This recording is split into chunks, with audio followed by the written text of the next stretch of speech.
भारत से काय देखिए, भारतीय जनता पार्टी अपने वोट को न बिखर पाए, इसलिए उन्होंने चलते चलते ये सम्मान देने का काम किया।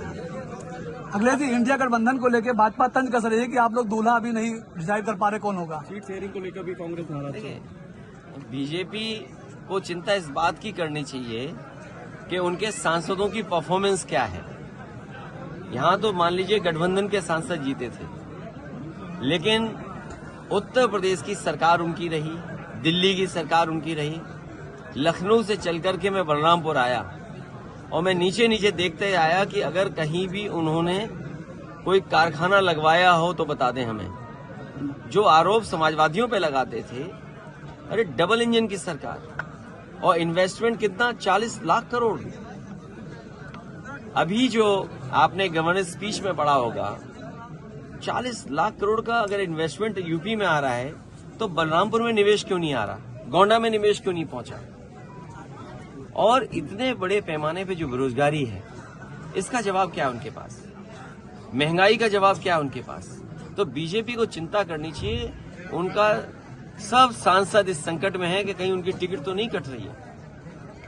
और जो हमें जानकारी मिली थी, मैंने पहले भी कहा, फिर दोहराता हूं उस बात को, कि सभी सांसदों की उनकी टिकट कटने जा रही है। जो एक सांसद हैं वो सीट बदलना चाहते हैं।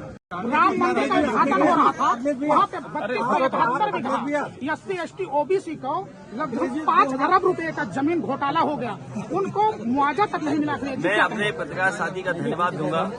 मैंने कई बार ये कहा कि अगर कोई पुण्य काम होने जा रहा हो, कोई बहुत बड़ा काम होने जा रहा हो और पीडीए के लोग दुखी हों, 90% आबादी वाले लोग दुखी हों, तो ऐसे पुण्य काम में उनको भी कम से कम भला होता।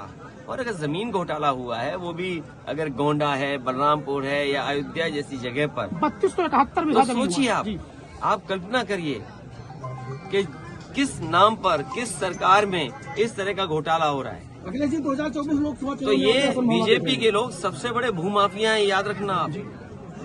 जहां कहीं भी जमीन कब्जा हो रही है और आप जांच करोगे तो वहां बीजेपी वाले ही मिलेंगे। BJP, Bharatiya Janata party भूमाफिया party बन गई है। अगले दिन बीजेपी क्या खबर है भैया?